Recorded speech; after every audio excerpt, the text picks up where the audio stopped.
Hi, Dr. Min here, continuing my discussion of prebiotics. This video is part of a playlist, so a couple things. Stay on the list and the next video should pop up.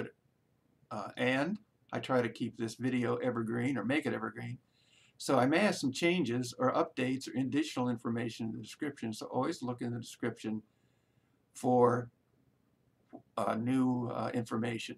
What are prebiotics? Prebiotics are soluble fibers that are ingested, go all the way to the distal intestines where they are food for good bacteria by intent. And we know that if you, whatever you're eating, you're feeding and selecting for a forest of bacteria. And if you're eating what we would call unhealthy foods or bad foods like sugars and excess carbs and that sort of thing, on it goes, you're selecting for bad bacteria, and there are consequences to the extent that 93% of chronic illnesses begin in the gut. That's big, huge, established, and it's not going to be movable. Maybe the percentage a little bit, but that's about it. So if you, what you're eating is important, and you can choose to be casual about it or not.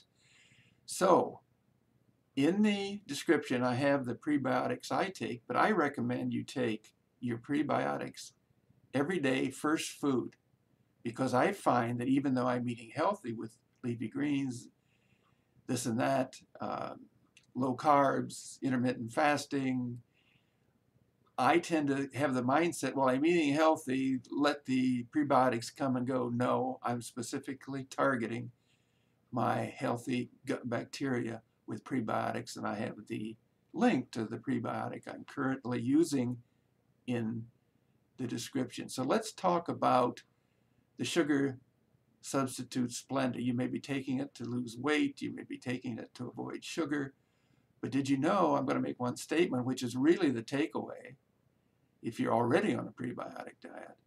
Splenda, one package of Splenda destroys half of your good gut bacteria. So that's maybe all I need to say and leave you with, because if you're into prebiotics and you say, well, they're important, and you take Splenda, you're killing even if you're selecting for good bacteria, you're killing them. So one Splenda kills 50% of your gut bacteria.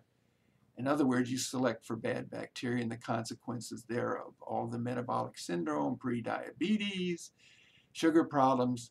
So if you are pre-diabetic, choosing one example, then you may want to consider not only being, one, on a prebiotic diet with daily input, but two, stay away from Splenda. So that's all I have to say. Cut that Splenda out if you possibly can.